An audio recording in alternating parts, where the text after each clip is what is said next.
Welcome back everyone.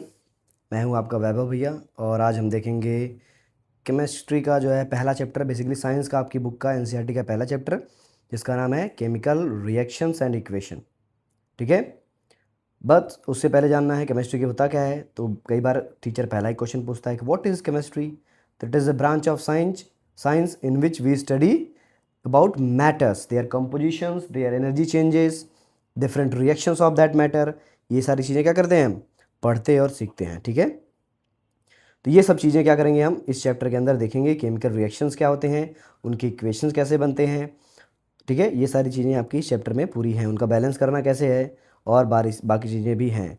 तो बात करें तो पहला आपका जो चीज़ है, पहला जो आपका चीज़ है वो आता है डिफरेंशिएट करना। आप बचपन से पढ़ते हुए आ रहे हैं, दो तरह के चेंजेस हमारे यहाँ होते हैं कि बेसिकली इन मैटर या any type of matter there are two type of changes happen there. जो आपके क्या होते हैं, टू टाइप्स ऑफ चेंजेस जो हैं वो किसी भी मैटर जो है वो करता है या उसका होता है दो तरह का change.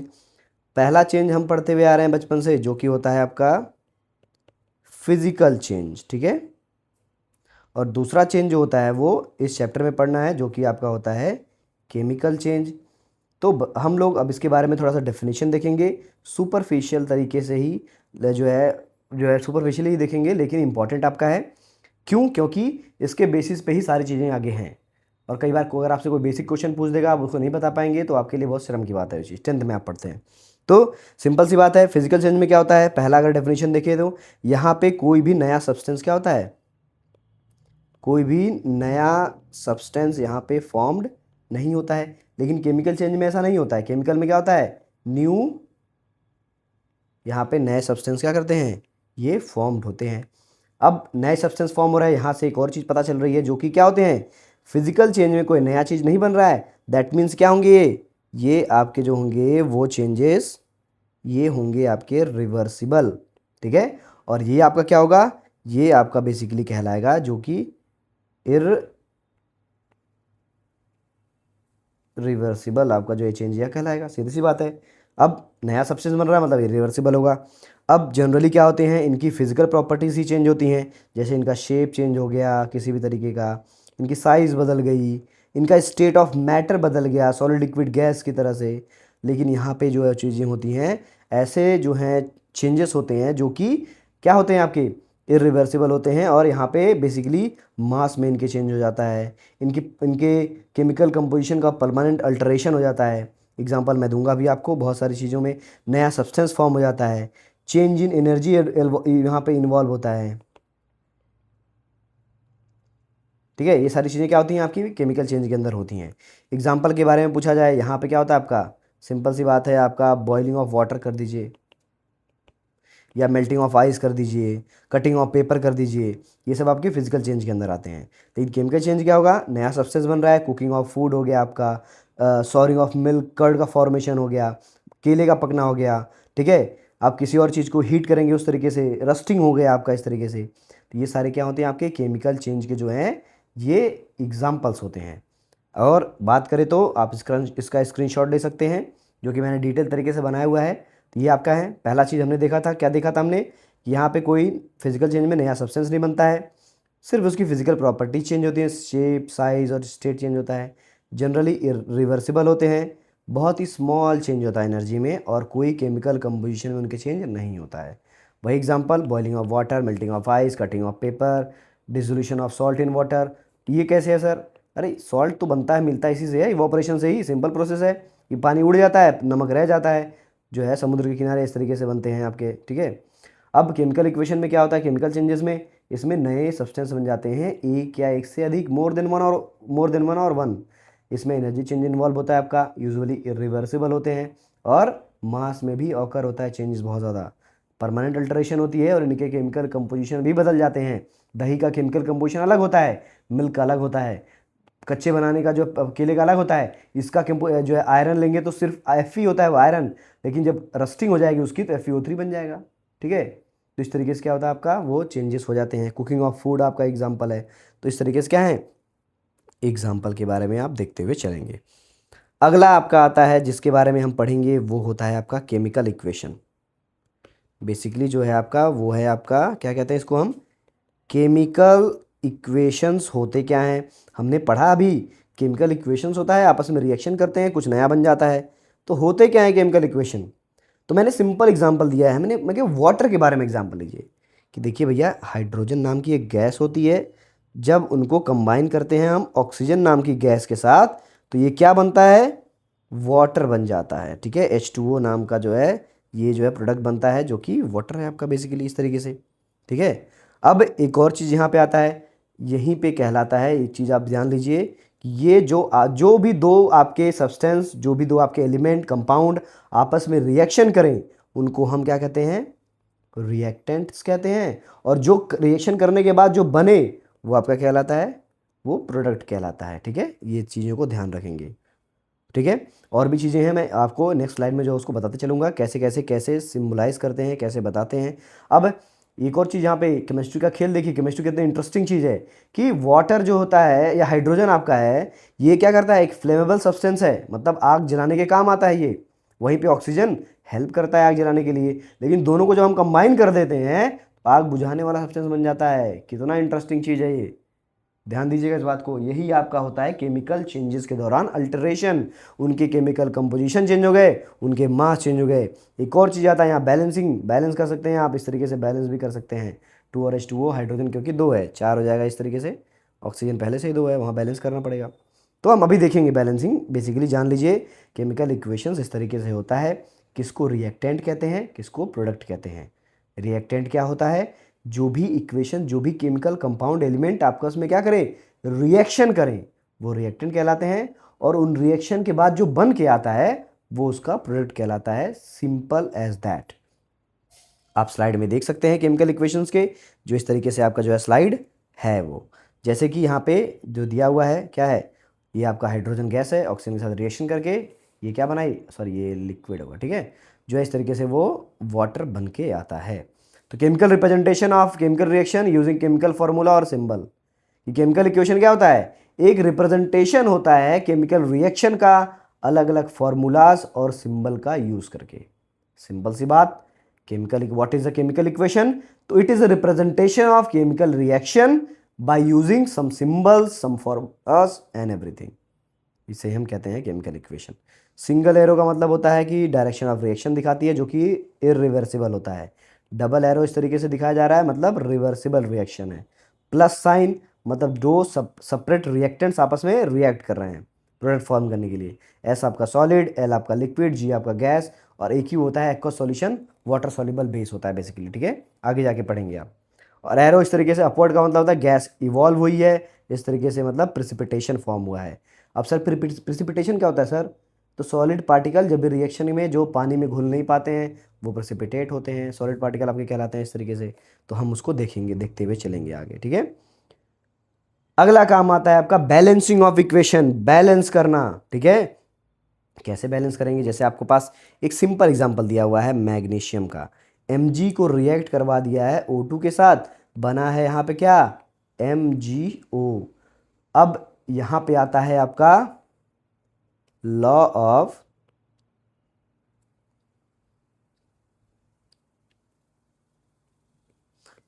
Conservation of mass. Conversation में लिखने जा रहा था अगेन। ठीक है, law of conservation of mass का मतलब क्या होता है कि मास can neither be created not destroyed. ना तो मास आप बना सकते हैं, ना तो डिस्ट्रॉय कर सकते हैं। लेकिन सर यहाँ पे दो हैं, ऑक्सीजन के दो हैं, दो एटम्स हैं, यहाँ पे एक ही है, आपने तो डिस्ट्रॉय कर दिया। तो यहीं पे आता है बैलेंसिंग ऑफ इक्वेशन का काम, कि हम क्यों बैलेंस करना सीखते हैं? क्योंकि law of conservation of mass कहता है कि ना you can neither create mass nor you can destroy mass. Anti matter अलग चीज़ है, आप साइंस फिक्शन मूवीज़ देखेंगे तो वो अलग चीज़ होती है। ठीक है, तो वो डिफरेंट चीज़ें हैं। एंटी मैटर आपका जो है वो बहुत ज़्यादा महंगा आता है, बहुत बना ही नहीं है बेसिकली, समझ लीजिए कि बना भी नहीं है कि मैटर को डिस्ट्रॉय कर पाए वो। ठीक है, बस ट्रांसफॉर्म कर सकते हैं, जैसे एनर्जी होता है कि you can neither create energy not destroy energy, बस आप ट्रांसफॉर्म कर सकते हैं एक फॉर्म से दूसरे फॉर्म में। तो इस तरीके से आपका है। तो अब बैलेंस कैसे करना है? हम करेंगे LHS और RHS दो तरीके से, इस तरीके से यहाँ ले लेंगे। ठीक, यहाँ भी आपका रिएक्टेंट सेम रहेगा, यहाँ भी आपके बेसिकली आपके एलिमेंट क्या होंगे, वो सेम रहेंगे। अब उनके क्या होंगे? एटम्स डिफरेंशिएट हैं। यहाँ पे मैग्नीशियम 1 है, ठीक है सर समझ गया। ऑक्सीजन 2 है, यहाँ 2 है, सॉरी यहाँ भी एक है और यहाँ एक है। हमको क्या करना है, ऑक्सीजन को बराबर करना है। तो ऑक्सीजन बराबर कैसे हो सकता है, अगर हम 2 का मल्टीप्लाई कर दें तो ऑक्सीजन बराबर हो जाएगा। 2 का मल्टीप्लाई कर दें इस तरीके से, तो हमने क्या किया, 2 का मल्टीप्लाई अगर यहाँ कर दिया, लेकिन सर मैग्नीशियम बढ़ गया। तो मैग्नीशियम किधर बढ़ा, मैग्नीशियम यहाँ बढ़ा, तो मतलब मैग्नीशियम को यहाँ बैलेंस करना बाकी रह गया, यहाँ इस जगह बैलेंस करना रह गया। तो हम क्या करेंगे, यहाँ पे 2 का मल्टीप्लाई कर देंगे, सिंपल सा ही आपका बैलेंस होगा इस तरीके से। तो LHS RHS मेथड इस तरीके से आपको दिया हुआ है, जिससे आप केमिकल इक्वेशंस को, केमिकल रिएक्शंस को जो है बैलेंस करना जो है सीखेंगे। ये इस तरीके से है, ठीक है। पहले आप LHS RHS लिखेंगे, दोनों तरफ के क्या करेंगे, इस तरीके से कंपाउंड जो उनके एलिमेंट के नाम लिखेंगे, और फिर देखेंगे कितने की किधर कमी है, इस चीज़ को ध्यान दीजिए। बस बैठाना है, सिंपल सी बात है। यहाँ पे क्या करना है, हमको बैलेंस आउट करना है, इक्वल करना है कि दोनों साइड क्या हो, इक्वल हो। तो इस तरीके से आप देख सकते हैं, बहुत ही सिंपल वे मैंने समझाया है, ठीक है। सुपरफिशियल तरीका है, बस रिविजन हो रहा है। whenever if there was a need I will explain each and every topics in detail wise whatever the reason behind that। यहाँ पे दिया हुआ है, वही उसी चीज़ को यहाँ पे दिया हुआ है, इस तरीके से आप लिख सकते हैं, देख सकते हैं, ठीक है। अब टाइप्स ऑफ रिएक्शन के बारे में बात आ जाती है, कितने तरह के रिएक्शन जो होते हैं वो होते हैं, कितने तरह के रिएक्शन जो पाए जाते हैं बेसिकली। तो पहला आपका जो होता है, अगर हम बात करें टाइप्स ऑफ रिएक्शन की, तो क्या है, पहला आपका होता है जिसको हम कहते हैं कॉम्बिनेशन रिएक्शन कहते हैं। नाम से ही क्लियर हो रहा है, कॉम्बिनेशन का मतलब क्या हो रहा है, कंबाइन हो रही होंगी कुछ चीज़ें, दैट इसलिए हम क्या कहते हैं, कॉम्बिनेशन रिएक्शन कहते हैं। दूसरा क्या कहते हैं, डीकम्पोजिशन क्या करते हैं, रिएक्शन कहते हैं, सिंपल, ठीक है। तीसरा क्या होता है, डिस्प्लेसमेंट रिएक्शन, डिस्प्लेसमेंट रिएक्शन, कुछ चीज़ें डिस्प्लेस हो रही होंगी। और फोर्थ आपका आता है जिसको हम कहते हैं डबल डिस्प्लेसमेंट, ठीक है। ये आपका इस तरीके से जो है 4 आपके रिएक्शन, जिनके बारे में क्या करना है, आपको पढ़ना है अलग अलग तरीके से करके, ठीक है। देखते हुए चलेंगे हम। तो पहले बात करेंगे हम कॉम्बिनेशन रिएक्शन के बारे में, जो कि आपका नाम से क्लियर हो रहा है, जिसका मतलब क्या कह रहा है कि ये आपका क्या होता है, कॉम्बिनेशन हो रहा है चीज़ों का, जो है बेसिकली ये कंबाइन हो रही हैं यहाँ पे चीज़ें, कॉम्बिनेशन रिएक्शन कराती हैं। कहने का मतलब क्या है, कहेंगे ए नाम का अगर कोई सब्सटेंस है, वो क्या कर रहा है, बी के साथ जुड़ के कोई रिएक्ट जो है प्रोडक्ट फॉर्म कर रहा है इस तरीके से ए बी नाम का, तो हम क्या कहेंगे, इसको हम सिंपल भाषा में एकदम एकदम सिंपल लैंग्वेज में बता रहा हूँ। ए नाम का कोई क्या हो, कोई सब्सटेंस, कोई एलिमेंट हो, आपस में रिएक्ट करके ए बी नाम का क्या करें, प्रोडक्ट बनाएं, तो हम क्या कहेंगे, उसको कॉम्बिनेशन रिएक्शन कहेंगे। इनको क्या कहते हैं, हमने पीछे पढ़ा था, क्या कहते हैं आपका, इनको हम कहते हैं रिएक्टेंट, ठीक है, और इनको हम कहते हैं प्रोडक्ट। एग्जाम्पल में बहुत सारे एग्जाम्पल आप ले सकते हैं, जैसे कैल्शियम ऑक्साइड होता है एक सब्सटेंस, ठीक है, इसको हम पानी में मिलाएंगे तो क्या बन जाएगा, ये कैल्शियम हाइड्रोक्साइड बन जाएगा, इस तरीके से सब्सटेंस फॉर्म हो जाएगा, ठीक है। क्या काम आता है, दीवार में पुताई करने के लिए, ठीक है, ध्यान दीजिएगा। अब ये आपके कॉम्बिनेशन रिएक्शन होता है इस तरीके से। अब यहाँ पे भी 2 चीज़ें आपकी काम आती हैं, अभी हम मैं देखूंगा, आगे बताएंगे उसको हम, जो है पीपीटी में आई होप होना चाहिए, ठीक है, इस तरीके से। तो क्या कह रहा है आपका, कह रहा है कि व्हेन 2 और more substance combine to form a single product, इस रिएक्शन को हम क्या कहते हैं, कॉम्बिनेशन रिएक्शन कहते हैं। कि जब 2 या 2 से अधिक सब्सटेंस क्या करें, आपस में कंबाइन होकर एक सिंगल प्रोडक्ट बनाए, तो वो कहलाएगा आपका कॉम्बिनेशन रिएक्शन। एग्जाम्पल, यहाँ पे आयरन है, इसको हम सल्फर के साथ कंबाइन करेंगे तो आयरन सल्फाइड इस तरीके से जो है बनेगा, ठीक है। कैल्शियम ऑक्साइड है, हाइड्रोजन वाटर के साथ रिएक्शन करवाएंगे तो कैल्शियम हाइड्रोक्साइड बनेगा, पुताई के काम आता है, ठीक है। ये भी आपका काम आता है जो है फैक्ट्रियों में, ठीक है।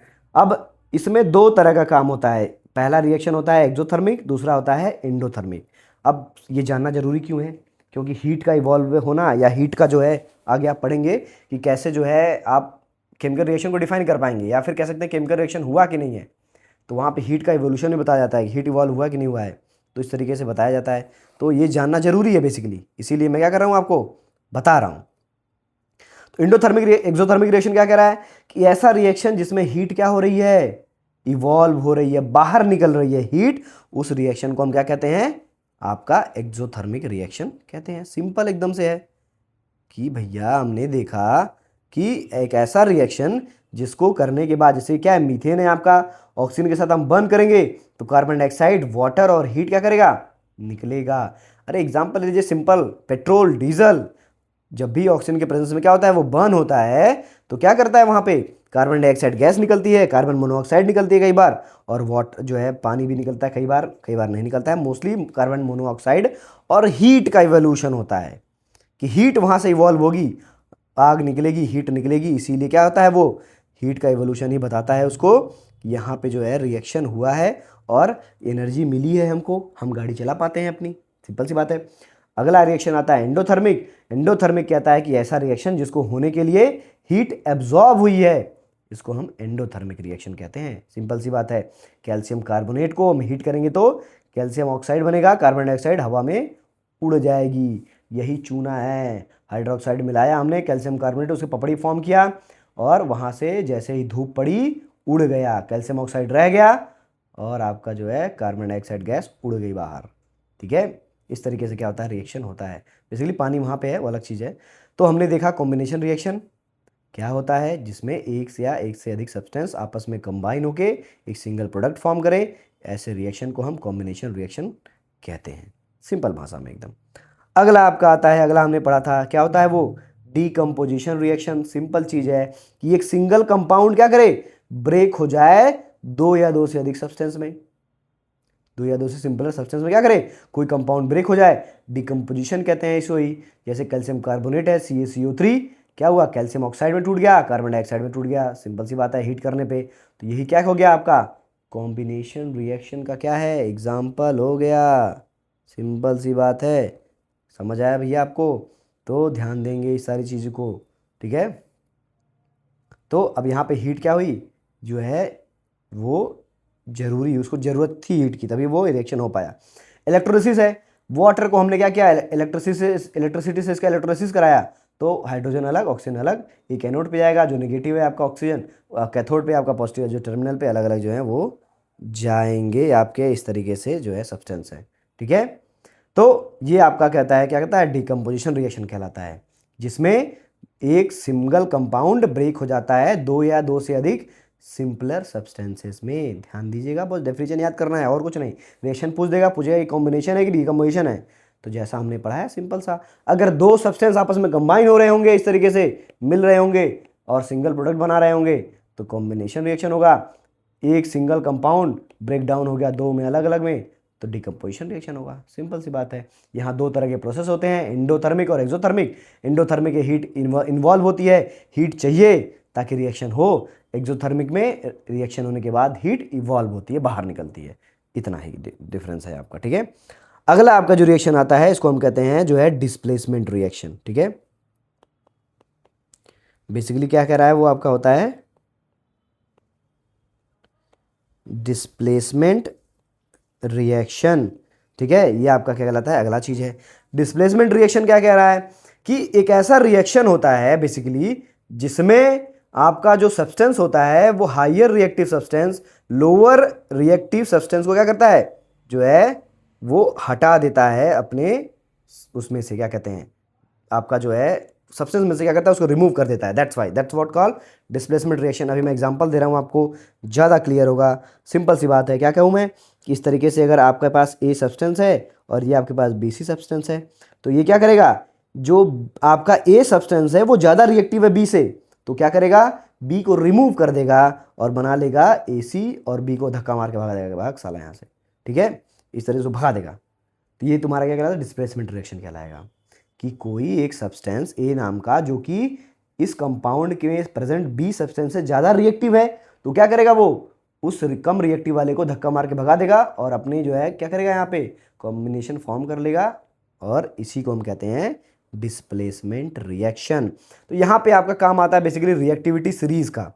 तो सबसे रिएक्टिविटी क्या होता है, पोटेशियम सबसे ज़्यादा रिएक्टिव होता है, फिर सोडियम होता है आपका, फिर सोडियम होता है आपका, फिर लिथियम होता है आपका, फिर कैल्शियम होता है, फिर मैग्नीशियम होता है, फिर एल्यूमिनियम होता है, ठीक है, जिंक होता है, ठीक है, Zn, और आपका आयरन होता है, और फिर आपका कॉपर होता है। इस तरीके से आपकी रिएक्टिविटी सीरीज जो आपके एग्जाम में आ सकती है, नोट डाउन कर सकते हैं, या फिर आपको इमेज मिल जाएगी गूगल में बेसिकली। तो आपके क्या हैं, इस तरीके से जो हैं सारे हैं। अब ये रिएक्टिविटी सीरीज जनरल मैंने आपके एग्जाम के हिसाब से बताई, और भी होती है।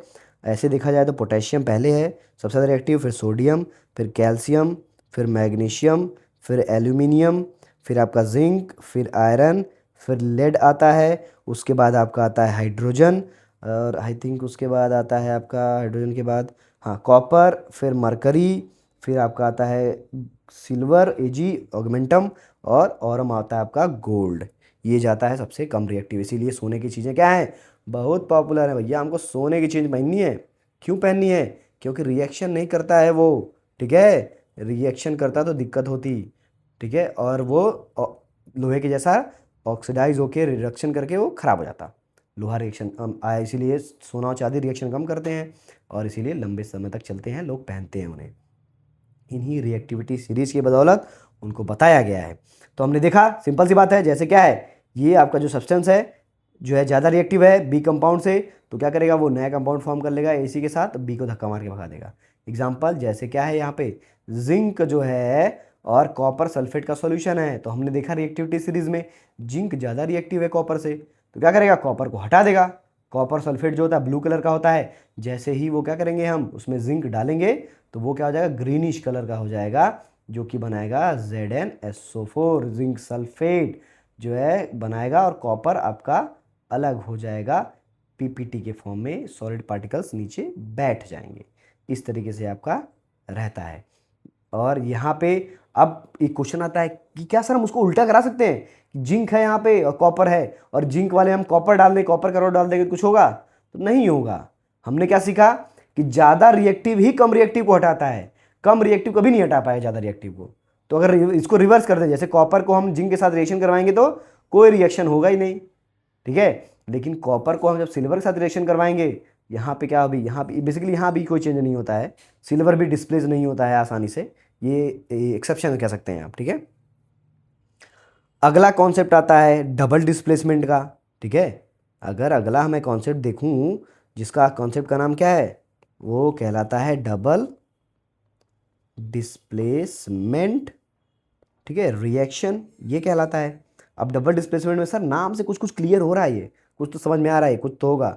तो मैं कहता हूँ कि अगर ए बी नाम का कोई सब्सटेंस था और सी डी नाम का कोई सब्सटेंस था, ठीक है, सी डी, अब ए वाले को जो है वो डी वाले के साथ रहना है, बी वाले को सी वाले के साथ रहना है, तो कहते हैं कि भैया हम आपस में म्यूचुअली अंडरस्टैंड करके ए वाला जो है वो डी जो है तुम्हारा डी के साथ चला जाएगा, और जो है बी वाला वो सी के साथ चला जाएगा। ये देखिए सिंपल सा डबल डिस्प्लेसमेंट का एग्जांपल है कि इसमें म्यूचुअली जो क्या करते हैं, एक दूसरे से डिस्प्लेस करके नया कंपाउंड, नया जो एलिमेंट वो कंपाउंड जो है फॉर्म कर लेते हैं। कहने का मतलब when two compound react by exchanging their ions, definition अगर हम बात करें कि अगर दो कंपाउंड्स आपस में रिएक्ट करते हैं अपने आयन को एक्सचेंज करके, जो अपने आयन से क्या करते हैं उनको वो एक्सचेंज कर देते हैं, ताकि वो नया सब्सटेंस जो है, नया कंपाउंड वो फॉर्म कर पाएं, इसी को हम डबल डिस्प्लेसमेंट रिएक्शन कहते हैं। ये इसके मेथड से आप देख सकते हैं, आई थिंक पीपीटी में होना चाहिए, जी है। तो अगला क्या है कि जैसे ए बी कंपाउंड 1 और सी डी कंपाउंड 2, तो हमने क्या किया, ए डी अलग बन गया, सी बी अलग बन गया, जो कि कंपाउंड 1 और 2 जो है इस तरीके से डबल डिस्प्लेसमेंट रिएक्शन हो गया। एग्जांपल दिया है जैसे बैरियम क्लोराइड का और सोडियम सल्फेट का, ठीक है, जो है इन्होंने आपस में रिएक्शन करवाया तो बैरियम सल्फेट बन गया, और सोडियम क्लोराइड क्या हो गया, वो जो है पानी में घुल जाएगा बेसिकली। और जो बैरियम क्लोराइड और सल्फेट होता है वो नहीं घुलता है, प्रेसिपिटेट के फॉर्म में वो इस तरीके से सॉलिड फॉर्म में पड़ा रहेगा। तो इस तरीके से है। अगला आता है HCl NaOH के साथ करेंगे सॉल्ट और वाटर बनाएगा इस तरीके से, ठीक है। यहाँ पे HCl को हमने क्या है, सोडियम हाइड्रोक्साइड के साथ क्या हो गया, रिएक्शन करवाया, जो पढ़ा होगा ना आपने कि ये क्या है, ये आपका है न्यूट्रलाइजेशन रिएक्शन, कि हमने एसिड को जो है, ये देखिए यहाँ पे एसिड को हमने रिएक्ट करवाया बेस के साथ, तो सॉल्ट और वाटर बन गया। कैसे बना, OH जो चला गया किसके पास, हाइड्रोजन OH के पास चला गया, क्लोरीन चलाया सोडियम के पास, तो डबल डिस्प्लेसमेंट रिएक्शन ये भी एग्जाम्पल है। ये भी देख सकते हैं AgNO3 NaCl के साथ रिएक्शन करके AgCl और NaNO3 जो है वाइट पीपीटी फॉर्म होती है, ठीक है। यहाँ पे ध्यान दीजिएगा, यही आपका जो होता है अगला रिएक्शंस होते हैं। फिर कहें सर इतना तो समझा दी, रिएक्शन हो रहा है, ये रिएक्शन डिपेंड कैसे करता है, रिएक्शन होता कैसे है, कौन कौन सी चीज़ें रिस्पॉन्सिबल होती हैं इस रिएक्शन कराने के लिए, तो आगे हम देखेंगे। भैया समझ गया मैं बात, आपका डाउट, ये रिएक्शन हो रहा है तो कुछ चीज़ें तो होती होंगी जो रिस्पॉन्सिबल होती होंगी रिएक्शन कराने के लिए, कि इसको हम बढ़ा दें, इसको कम कर दें, इसको रिएक्शन को रेट को इसको और तेज कर दें या मीडियम रखें। जैसे क्या है, गैस का फ्लेम जब चाहे हम बढ़ा सकते हैं, जब चाहे कम कर सकते हैं, तो किसी फैक्टर पे तो डिपेंड करता है गैस का बढ़ाना, कि अगर नॉब घुमा देंगे तो ज़्यादा गैस सप्लाई होगी, तेज जलेगा, नॉब भी कम कर देंगे, कम गैस सप्लाई होगी, धीरे जलेगा। तो ऐसे ही क्या रिएक्शन में भी होता है? तो हाँ भैया, रिएक्शन में भी होता है इसको। तो पहला डिपेंड आता है आपका, जिसको हम कहते हैं टेम्परेचर। टेम्परेचर क्या करता है? जब भी हम टेम्परेचर इंक्रीज करेंगे तो रेट ऑफ रिएक्शन क्या करेगा? वो बढ़ जाएगा। रेट ऑफ रिएक्शन जो होता है वो क्या करेगा? बढ़ जाएगा। क्यों बढ़ेगा? क्योंकि पार्टिकल्स के पास जो होती हैं आपकी, वो क्या आ जाती है? काइनेटिक एनर्जी आ जाती है। ठीक है, मतलब वो आपस में जल्दी जल्दी जो है कोलाइड होने लगते हैं, जिससे रेट ऑफ रिएक्शन बढ़ता चला जाता है। टेम्परेचर का समझ में आया कि सर अगर टेम्परेचर बढ़ा दिया जाए तो रेट ऑफ रिएक्शन बढ़ जाएगा, टेम्परेचर घटा दिया जाए तो रेट ऑफ रिएक्शन कम हो जाएगा। अगला आता है सरफेस एरिया। सरफेस एरिया जितना ज़्यादा रहेगा उतना ज़्यादा पार्टिकल आपके एक्सपोज रहेंगे, उतना ज़्यादा कोलिजन होगा पार्टिकल्स का, उतना ही तेज आपका रिएक्शन होगा। अगला क्या टॉपिक है? दूसरा है भैया सरफेस एरिया। जितना ज़्यादा सरफेस एरिया उतना ज़्यादा पार्टिकल कोलाइड हो गए, ठीक है, उतना ज़्यादा रिएक्शन रेट का बढ़ता चला जाएगा। अब आता है नेचर ऑफ रिएक्टेंट। अगला टॉपिक कहते हैं इसको हम, जिसको हम कहते हैं नेचर ऑफ रिएक्टेंट। नेचर कैसा रिएक्टेंट का? हमने देखा रिएक्टिविटी सीरीज, सबसे ज़्यादा रिएक्टिव कौन है? पोटेशियम। पोटेशियम ज़्यादा रिएक्टिव है। और आपका जो है सिल्वर और गोल्ड क्या है? सबसे कम रिएक्टिव है। तो क्या मतलब क्या निकला इसका सर? तो नेचर ऑफ रिएक्टेंट का मतलब यही है कि जो ज़्यादा रिएक्टिव होगा वो तेजी से रिएक्शन करेगा, जो कम रिएक्टिव होगा बहुत धीरे रिएक्शन करेगा वो।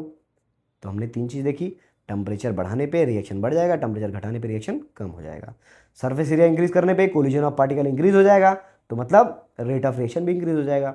नेचर ऑफ रिएक्टेंट कि आपका रिएक्टेंट है कैसा, उसके ऊपर भी डिपेंड करता है कि आपका जो है कोलिजन यहाँ पे कितना ज़्यादा होगा, कितना तेज होगा रिएक्शन, ये भी रेट ऑफ रिएक्शन को बढ़ाते हैं।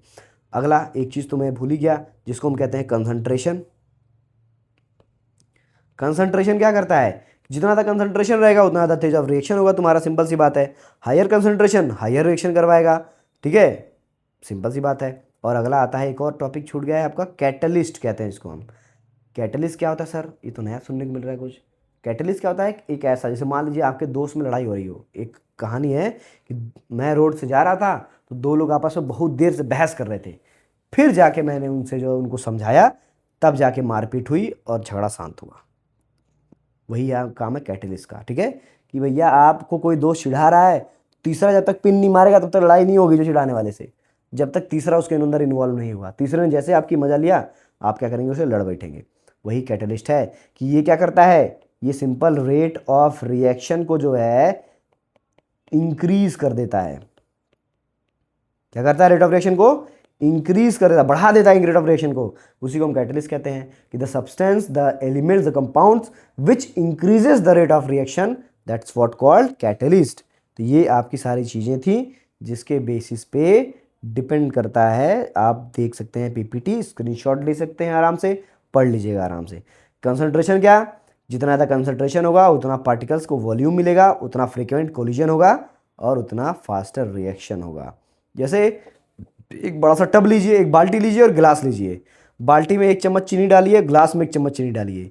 देखिए जो बाल्टी का जो पानी का जो चीनी रहेगा वो जल्दी डिजॉल्व हो जाएगा एज कम्पेयर टू ग्लास, क्योंकि कंसंट्रेशन ज़्यादा है। टेम्परेचर जैसे बढ़ाएंगे काइनेटिक एनर्जी इंक्रीज हो जाएगी, पार्टिकल आपस में जल्दी कोलाइड करेंगे और वो रिएक्शन बढ़ता चला जाएगा। सरफेस एरिया ज़्यादा रिएक्शन, ज़्यादा कोलिजन आपस में होता चलेगा। कैटलिस्ट के बिना रिएक्शन नहीं हो रहा है, लड़ाई झगड़ा नहीं हो रहा है, तो जैसे ही आपने कैटलिस्ट का काम किया तुरंत लड़ाई हो गई, तुरंत रिएक्शन बढ़ गया तेज। तो इस तरीके से आपको कैटलिस्ट काम कर जाता है। नेचर ऑफ द सब्सटेंस इस तरीके से, ज़्यादा रिएक्टिव है तो ज़्यादा रिएक्शन करेगा, कम रिएक्टिव है तो कम रिएक्शन करेगा। कॉपर को पानी डालेंगे कुछ होगा? कुछ नहीं होगा। सोडियम को डाल के देखिए क्या बम फूटता है वहाँ पे, सिंपल चीज़ है। पोटेशियम को डाल के देखिए कैसे बम वहाँ फूटेगा, ठीक है। ये सारी चीज़ें आपकी रहेंगी, ठीक है। जैसे हायर टेम्परेचर क्या होता है? कुकर का एग्जांपल, हायर टेम्परेचर में क्या होता है? जल्दी खाना पकता है। पाउडर फॉर्म में जो एंटासिड्स होते हैं जल्दी काम करते हैं। कैटलिस्ट होता है रिएक्शन को इंक्रीज कर, जैसे क्या होता है? फ्यूज़, बाइक का फ्यूज़ का काम क्या होता है? कैटलिस्ट का काम होता है भैया। कि जैसे आप सेल्फ मारते हैं ना घुर्र करके, गाड़ी कैसे स्टार्ट हो जाती है? क्योंकि वो जो फ्यूज़ होता है आपका वो कैटलिस्ट का काम करता है, फट से स्टार्ट होता है। लोअर टेम्परेचर स्लो डाउन हो जाता है फूड का स्पॉइल होना, क्योंकि रिएक्शन ही नहीं होगा। कंसंट्रेशन जो है वो क्लीन सॉल्यूशन का जो है वर्क फास्टर करता है, जो डाइल्यूट वाले कम करते हैं काम, ठीक है। तो इस तरीके से है, ये टेबल आप देख लीजिएगा, ये टेबल आपका इंपॉर्टेंट है, ठीक है। बेसिकली जो ये आपका टेबल है ये इंपॉर्टेंट है। तो इतने सारे फैक्टर्स थे जिनके ऊपर क्या करते हैं, चीज़ें आपकी जो रेट ऑफ रिएक्शन जो डिपेंड करता है, ठीक है। अब अगला एक रिएक्शन आता है, इसके बारे में हम पढ़ेंगे, जिसको हम कहते हैं न्यूट्रलाइजेशन रिएक्शन। लेकिन वैसे एसिड बेस सॉल्ट जो आपका चैप्टर है उसमें वो डिटेल में आएगा। जानना क्या है कि जब भी एसिड और बेस आपस में रिएक्शन करते हैं तो वो बनाते हैं सॉल्ट और वाटर, इसी को हम कहते हैं neutralisation reaction. Even acid and base react with each other to form salt and water, ठीक है। तो हम क्या बोलेंगे, उसको बोलेंगे सिंपल सा न्यूट्रलाइजेशन रिएक्शन। जैसे HCl NaOH के साथ रिएक्शन करा है, सॉल्ट और वाटर बनाएगा, इस तरीके से, सिंपल सी बात है। डाइजीन आप खाते हैं, ठीक है, एंटासिड्स लेते हैं आप, ठीक है, मेडिसिन लेते हैं दांतों को सही करने के लिए, सारी चीज़ों के लिए। तो क्या होता है, डाइजीन क्या होता है, बेसिकली मैग्नीशियम हाइड्रोक्साइड होता है, ठीक है। बेकिंग सोडा आपका काम करता है इस तरीके से बेस का। तो ये सारी चीज़ें न्यूट्रलाइजेशन रिएक्शन के अंदर आती हैं, आप देख सकते हैं इस तरीके से, ठीक है। अब अगला टॉपिक आता है जिसको हम कहते हैं प्रेसिपिटेशन रिएक्शन। ये सिंपल सा टॉपिक है, सिंपल सा। क्या कहने का मतलब, क्या कह रहा है, ये कह रहा है कि जब सर दो सॉल्यूशन या दो चीज़ें आपस में रिएक्ट करें और उसके बाद जो प्रोडक्ट बने उसमें एक सब्सटेंस ऐसा बने जो उसमें सॉल्युबल ना हो, उसमें घुले ना हो, ठीक है, वो सॉलिड के फॉर्म में वो नीचे सेटल डाउन हो जाए, तो उसी को हम कहते हैं प्रेसिपिटेट। और यही टाइप का रिएक्शन कहलाता है प्रेसिपिटेशन रिएक्शन। क्या कह रहा है कि when two aqueous solution react to form an insoluble solid, जिसे प्रेसिपिटेट कहते हैं, this reaction called precipitation reaction. कि जो दो एक्वस सॉल्यूशन जो होते हैं वो आपस में रिएक्ट करके एक ऐसा इनसॉल्युबल सॉलिड बनाए जो कि उसमें घुले ना सॉल्यूशन में, तो उसे हम कहते हैं प्रेसिपिटेशन रिएक्शन। जैसे AgNO3 NaCl, जो सोडियम आपका सिल्वर नाइट्रेट है, रिएक्ट करेगा सोडियम क्लोराइड के साथ, तो सिल्वर क्लोराइड बना, और NaNO3 बना जो कि एक्वस होता है, घुल जाता है, लेकिन सिल्वर क्लोराइड आपका नहीं घुलता है, जो कि PPT के फॉर्म में रह जाता है, फॉर्म करके पड़ा रहता है। तो कहने का मतलब, डेफिनेशन कई बार पूछ देता है डायरेक्ट कि प्रेसिपिटेशन रिएक्शन का एग्जांपल के साथ आप बताइए कि होता क्या है। तो हम कहेंगे कि दो aqueous solution when they combine, when they react with each other to form an insoluble particle which is also called precipitate, it is called precipitation reaction. Silver nitrate, sodium chloride, silver chloride और sodium nitrate का जो example आप दे सकते हैं वहाँ पे, ये आपके यहाँ काम आएगा। अगला टॉपिक आता है जिसको हम कहते हैं ऑक्सीडेशन, जिसको हम कहते हैं ऑक्सीडेशन और रिडक्शन रिएक्शन। दो तरह का रिएक्शन आता है। बेसिकली क्या कह रहे हैं सर, और ये क्या होता है, कौन सी चीज़ है, या किसी जगह चिड़िया का नाम है। तो कहते हैं कि reaction which involve addition of oxygen या फिर रिमूवल ऑफ हाइड्रोजन, उसे हम कहते हैं ऑक्सीडेशन रिएक्शन।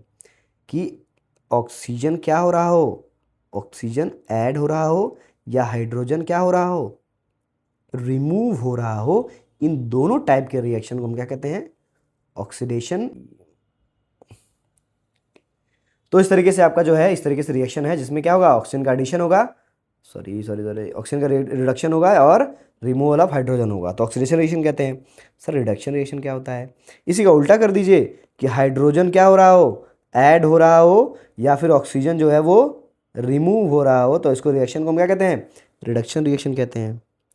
समझ आया कि ऑक्सीडेशन रिएक्शन क्या होता है, कि ऑक्सीजन का ऐड होना, हाइड्रोजन का रिमूव होना, और रिडक्शन रिएक्शन क्या होता है, हाइड्रोजन का ऐड होना और ऑक्सीजन का रिमूव होना।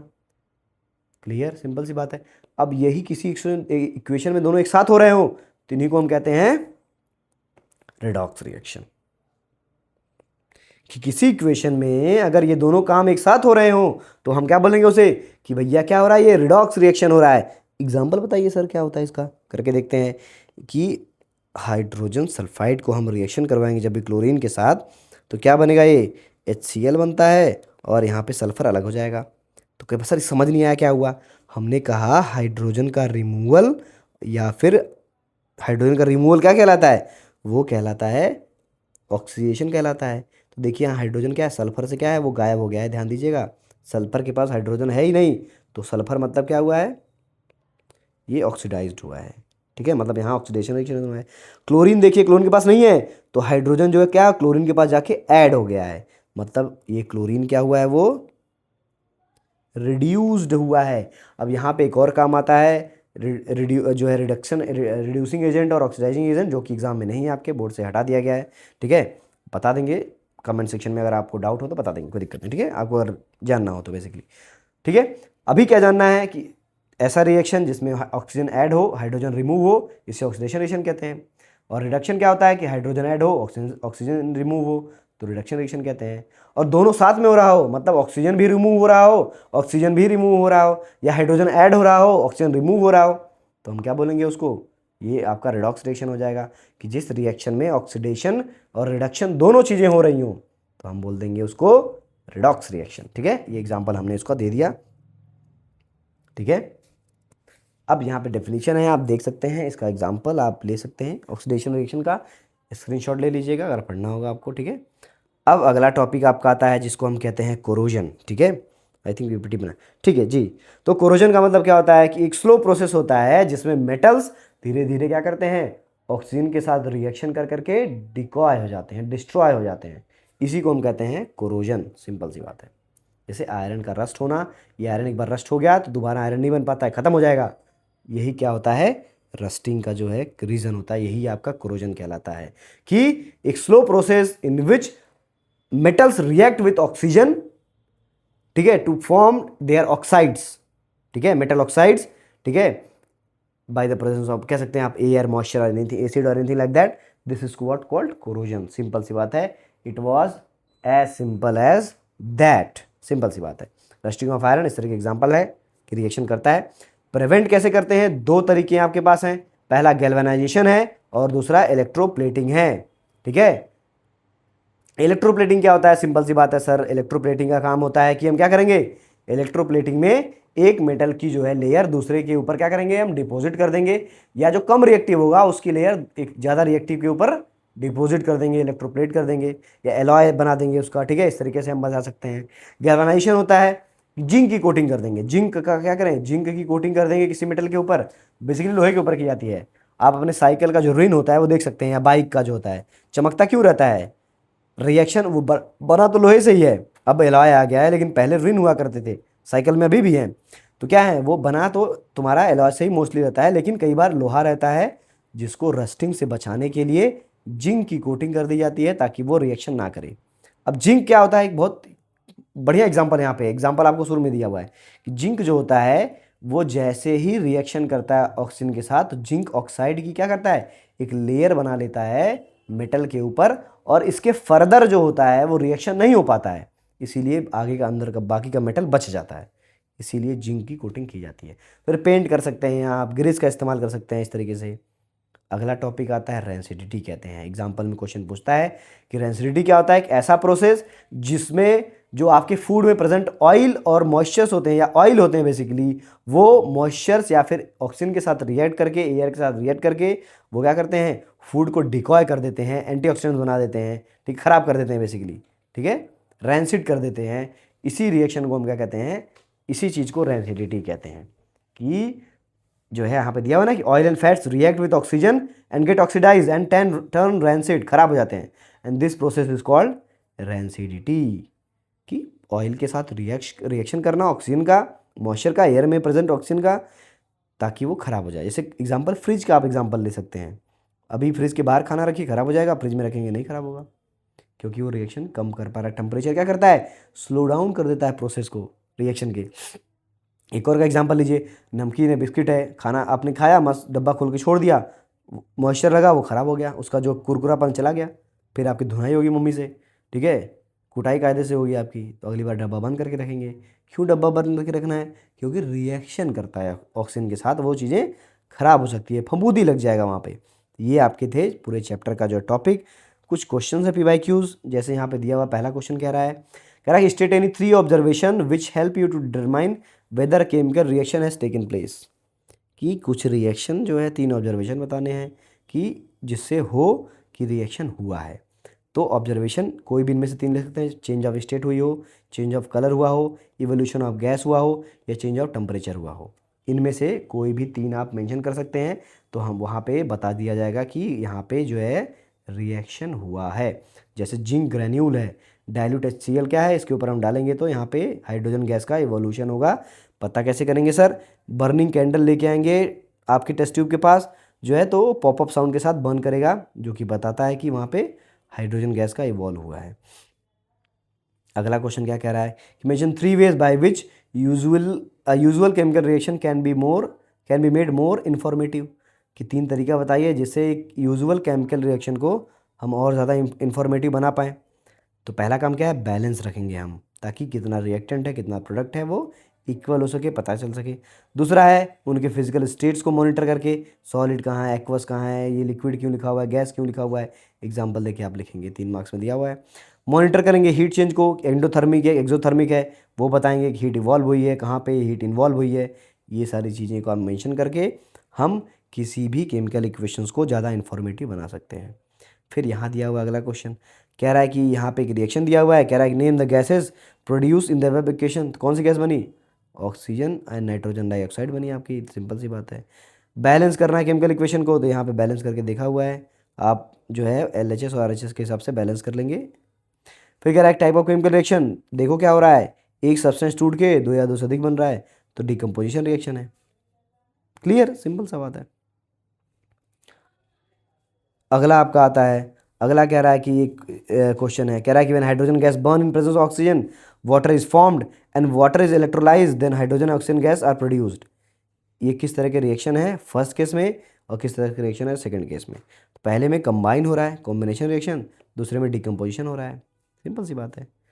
फिर आपका अगला दिया हुआ है इलेक्ट्रोलिसिस ऑफ वाटर में किस फॉर्म में बनेगा, 2:1 फॉर्म में जो होता है, इस तरीके से हाइड्रोजन और ऑक्सीजन निकलते हैं, उसके बारे में क्वेश्चन पूछा हुआ है, देख सकते हैं आप। रेशियो ऑफ वॉल्यूम इस तरीके से होगा। अगला क्वेश्चन पूछा हुआ है लास्ट जो है, और भी क्वेश्चंस हैं जो कि PYQ कराया जाएगा आपको, ठीक है। आप क्वेश्चन पुट अप कर सकते हैं कमेंट सेक्शन में, डेफिनेटली रिप्लाई किया जाएगा। कहते हैं फूड व्हेन लेफ्ट ओवर जो है बाहर ज़्यादा टाइम के रखें तो ख़राब हो जाता है। कंडीशन क्या कहते हैं, ये ऑक्सीडेशन होता है, और जिसकी वजह से जो है आपका फूड रैंसिड हो जाता है, और इसी प्रोसेस को हम रैंसिडिटी कहते हैं, ख़राब हो जाता है। ऑयल, क्योंकि ऑयल प्रेजेंस होता है जो कि ख़राब कर देता है, रिएक्शन कर देता है। कैसे बचाएंगे, टाइट कंटेनर में रखेंगे, रेफ्रिजरेटर में रखेंगे, इसमें गैस भर के रखेंगे जैसे नाइट्रोजन गैस होती है। अब सर नाइट्रोजन क्यों भरेंगे, क्योंकि अभी तो बताया कि ऑक्सीजन अगर भर दिया तो रिएक्शन करे ख़राब हो जाएगा, नाइट्रोजन के साथ रिएक्शन नहीं करेगा, इसीलिए हम नाइट्रोजन के अंदर भर के रखेंगे।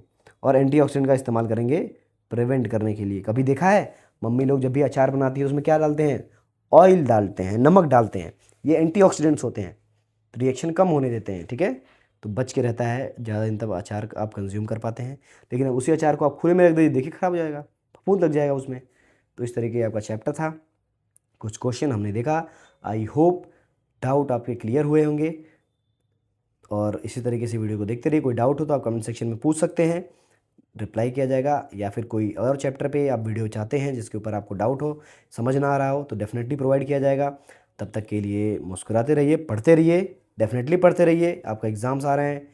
तो तब तक के लिए जय हिंद, और आप सभी का धन्यवाद। बेसिकली